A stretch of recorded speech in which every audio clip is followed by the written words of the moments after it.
You know me the best, you know my worst, see me hurt but you don't judge. That right there is the scariest feeling. Opening and closing up again, I've been hurt so I don't trust. Now here we are staring at the ceiling. I've said those words before, but it was a lie. And you deserve to hear them 1,000 times. If all it is to say that is, why is it so hard to say? If all it is to say that is, why am I in my own way? So, ito po yung items na ipapamigay natin sa mga prospect natin with their company logo.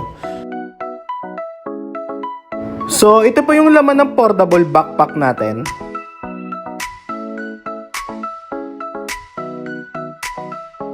So, ready na si Jade, lalabas na kami.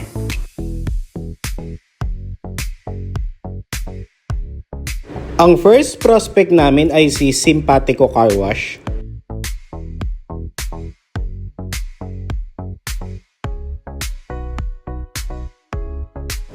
Isa sila sa prospect natin at future customer. So some of their employees is walang uniforms. Nakausap natin dito ang owner. Nagustuhan niya yung quality ng premium dry fit.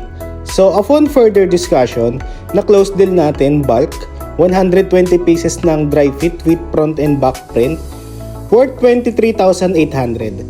So sinukatan namin lahat ng mga employees nila one by one. It took us 2 hours bago ma-close deal dahil may mga pasadyang sizes. Worth it ang pagod. First prospect namin na close deal agad. The following day, nag-down payment na si customer ng 12,000.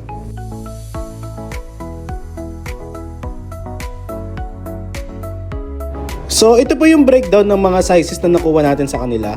Then, ito naman po yung SOF. Ang next stop namin ay si Phoebus. Customer natin to dati. Take note guys, ang purpose ng pagbisita natin sa mga customer natin dati ay makapag-reconnect tayo sa customer natin. Nagbigay kami ng planner, tote bag at ball pens at mga samples. Isa silang life insurance company, so we highlight to them lahat ng products and services ni Transfreight. Ulit, good news na close deal natin, 129 pieces ng CBC cotton, same day worth 15,250.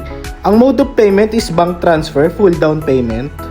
Ang request ni customer ay plain, ipag-giveaway lang daw nila sa client nila.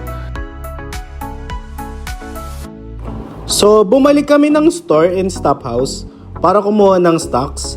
Dineliver na rin namin to sa office nila. Ito po yung SOF, 15,250. Ang next na pinuntahan namin ay si Big Bean. We talked to manager. Nagustuhan niya yung A5 calendar na dala na samples natin na display sa store. So other than that, wala naman siyang ibang gustong ipagawa. Aayusin lang daw nila muna yung layouts, then magpapagawa na sila. Ang next na pinuntahan namin ay si Bifido. Isa silang factory ng Yakult. We talked to HR head. They will forward yung letter of proposal natin sa boss nila regarding sa mga uniforms na in-offer namin and giveaways. Hindi din kami nakapag-vlog sa loob ng office nila dahil strict sila doon and busy sila dahil fiesta sa Lipa on the other day. So, thank you so much Team Robinson Lipa. It was a smooth direct marketing especially kay Jade, yung kasama ko mag-marketing. Habang may naku-close deal kami, kino-coordinate namin agad sa store para i-prepare yung items. Tulungan lang guys, promise makakakota kayo. Yun lang guys, ang total size natin sa direct marketing Robing is 39,050. Isang araw lang yan guys. Sipagan nyo lang.